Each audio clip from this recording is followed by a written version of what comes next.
सं शनिचराय नमः। प्यारे भक्तों, आज आप श्रवण करें शनिवार व्रत कथा। शनिवार के दिन व्रत करने से शनि ग्रह का दोष समाप्त हो जाता है। भविष्य में आने वाले शनि के प्रकोप से भी बचा जा सकता है। शनि की साधे साथी और धैया से छुटकारा मिलता है और बिगड़ा काम पूरा होता है। इससे नौकरी और व्यापार में सफलता तो मिलती ही है, साथ ही साथ सुख समृद्धि, मान सम्मान और धन यश की भी प्राप्ति होती है। शनिवार के दिन व्रत रखने से घर में सुख और शांति रहती है। इसके अलावा रोग से भी छुटकारा मिलता है। तथा एक समय स्वर्ग लोक में सबसे बड़ा कौन के प्रश्न पर 9 ग्रहों में वाद विवाद हो गया। विवाद इतना बढ़ा कि परस्पर भयंकर युद्ध की स्थिति बन गई। निर्णय के लिए सभी देवता देवराज इंद्र के पास पहुंचे और बोले, हे देवराज, आपको निर्णय करना होगा कि हम में से सबसे बड़ा कौन है। देवताओं का प्रश्न सुनकर देवराज इंद्र उलझन में पड़ गए। इंद्र बोले, मैं इस प्रश्न का उत्तर देने में असमर्थ हूं। हम सभी पृथ्वी लोक में उज्जैनी नगरी में राजा विक्रमादित्य के पास चलते हैं। देवराज इंद्र सहित सभी ग्रह देवता उज्जैनी नगरी पहुंचे। महल में पहुंचकर जब देवताओं ने उनसे अपना प्रश्न पूछा तो राजा विक्रमादित्य भी कुछ देर के लिए परेशान हो उठे, क्योंकि सभी देवता अपनी अपनी शक्तियों के कारण महान थे। किसी को भी छोटा या बड़ा कह देने से उनके क्रोध के प्रकोप से भयंकर हानि पहुंच सकती थी। अचानक राजा विक्रमादित्य को एक उपाय सूझा और उन्होंने विभिन्न धातुओं स्वर्ण, रजत, चांदी, कांसा, ताम्र यानी तांबा, सीसा, रांगा, जस्ता, अभ्रक व लोहे के 9 आसन बनवाए। धातुओं के गुणों के अनुसार सभी आसनों को एक दूसरे के पीछे रखवाकर उन्होंने देवताओं को अपने अपने सिंहासन पर बैठने के लिए कहा। देवताओं के बैठने के बाद राजा विक्रमादित्य ने कहा, आपका निर्णय तो स्वयं हो गया। जो सबसे पहले सिंहासन पर विराजमान है वही सबसे बड़ा है। राजा विक्रमादित्य के निर्णय को सुनकर शनि देवता ने सबसे पीछे आसन पर बैठने के कारण अपने को छोटा जानकर क्रोधित होकर कहा, राजा विक्रमादित्य, तुमने मुझे सबसे पीछे बैठाकर मेरा अपमान किया है। तुम मेरी शक्तियों से परिचित नहीं हो। मैं तुम्हारा सर्वनाश कर दूंगा। शनि ने कहा, सूर्य एक राशि पर 1 महीने, चंद्रमा 2.25 दिन, मंगल 1.5 महीने, बुध और शुक्र 1 महीने, बृहस्पति 13 महीने रहते हैं। लेकिन मैं किसी राशि पर 7.5 वर्ष 7.5 तक रहता हूं। बड़े बड़े देवताओं को मैंने अपने प्रकोप से पीड़ित किया है। राम को 7.5 के कारण ही वन में जाकर रहना पड़ा और रावण को 7.5 के कारण ही युद्ध में मृत्यु का शिकार बनना पड़ा। राजा, तू भी मेरे प्रकोप से नहीं बच सकेगा। इसके बाद अन्य ग्रहों के देवता तो प्रसन्नता के साथ चले गए, परंतु शनिदेव बड़े क्रोध के साथ वहां से विदा हुए। राजा विक्रमादित्य पहले की तरह ही न्याय करते रहे। अन्य राज्यों में सभी स्त्री पुरुष बहुत आनंद से जीवन यापन कर रहे थे। कुछ दिन ऐसे ही बीत गए। उधर शनि देवता अपने अपमान को भूले नहीं थे। विक्रम आदित्य से बदला लेने के लिए एक दिन शनिदेव ने घोड़े के व्यापारी का रूप धारण किया और बहुत से घोड़े के साथ उज्जैनी नगरी पहुंचे। राजा विक्रमादित्य ने राज्य में किसी घोड़े के व्यापारी की आने के समाचार सुना तो अपने अश्वपाल को कुछ घोड़े खरीदने के लिए भेजा। घोड़े बहुत कीमती थे। स्वपाल ने जब वापस लौटकर इस संबंध में बताया तो राजा विक्रमादित्य ने स्वयं आकर एक सुंदर व शक्तिशाली घोड़े को पसंद किया। घोड़े की चाल देखने के लिए राजा उस घोड़े पर सवार हुए तो वह घोड़ा बिजली की गति से दौड़ पड़ा। तेजी से दौड़ता घोड़ा राजा को दूर एक जंगल में ले गया और फिर राजा को वहां गिराकर जंगल में कहीं गायब हो गया।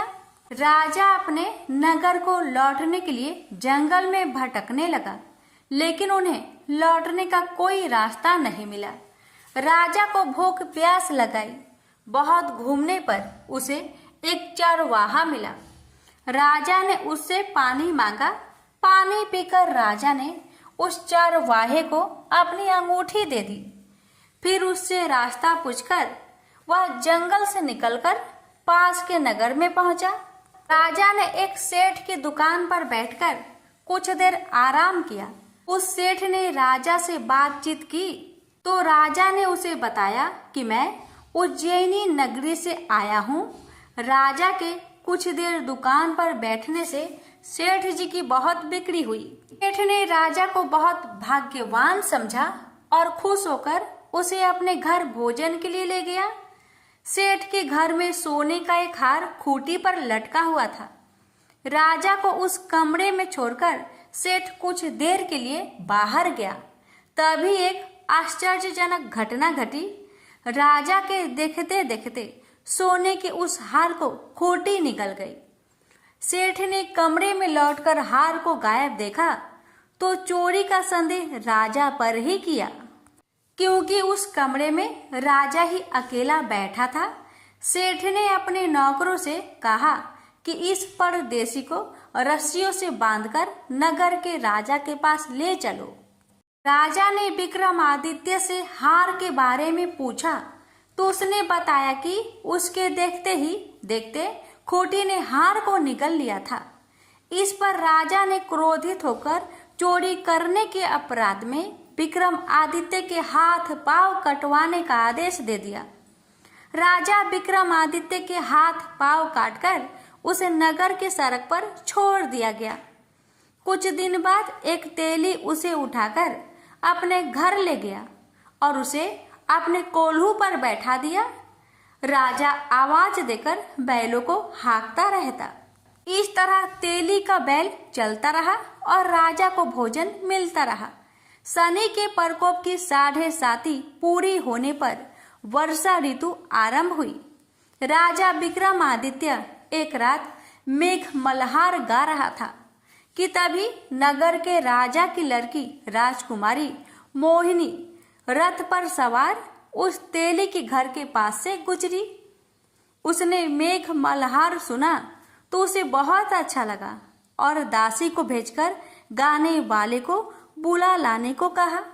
दासी ने लौटकर राजकुमारी को अपंग राजा के बारे में सब कुछ बता दिया।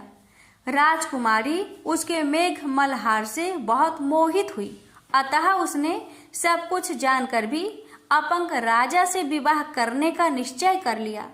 राजकुमारी ने अपने माता पिता से जब यह बात कही तो वे हैरान रह गए। रानी ने मोहिनी को समझाया, बेटी तेरे भाग्य में तो किसी राजा की रानी होना लिखा है, फिर तू उस अपंग से विवाह करके अपने पांव पर कुल्हाड़ी क्यों मार रही है।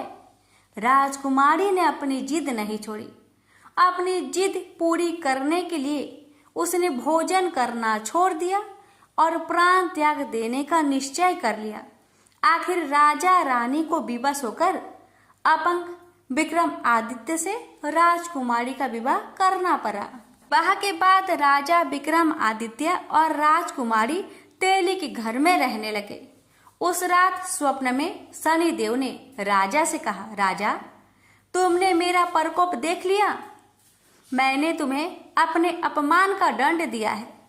राजा ने शनिदेव से क्षमा करने को कहा और प्रार्थना की, हे शनिदेव, आपने जितना दुख मुझे दिया है अन्य किसी को न देना। शनिदेव ने कुछ सोचकर कहा, राजा मैं तुम्हारी प्रार्थना स्वीकार करता हूँ।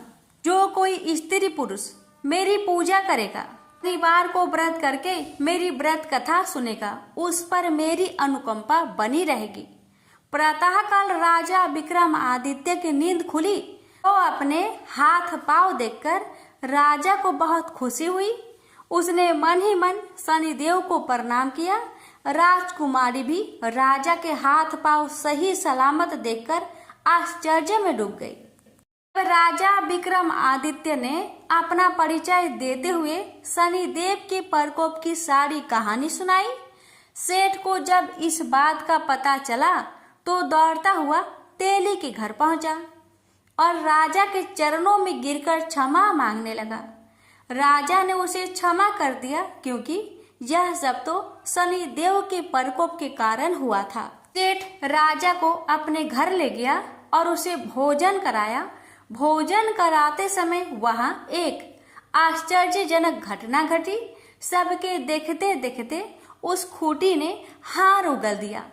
सेठ जी ने अपनी बेटी का विवाह भी राजा के साथ कर दिया और बहुत से स्वर्ण आभूषण धन आदि देकर राजा को विदा किया।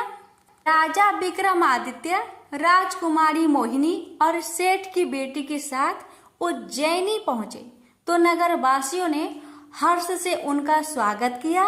अगले दिन राजा विक्रमादित्य ने पूरे राज्य में घोषणा कराई कि शनिदेव सब देवों में सर्वश्रेष्ठ है। प्रत्येक स्त्री पुरुष शनिवार को उनका व्रत करे और व्रत कथा अवश्य सुने। राजा विक्रमादित्य की घोषणा से शनिदेव बहुत प्रसन्न हुए। शनिवार का व्रत करने और व्रत कथा सुनने के कारण सभी लोगों की मनोकामनाएं शनिदेव की अनुकंपा से पूरी होने लगी। सभी लोग आनंद पूर्वक रहने लगे। प्रेम से बोलिए शनि महाराज की जय हो।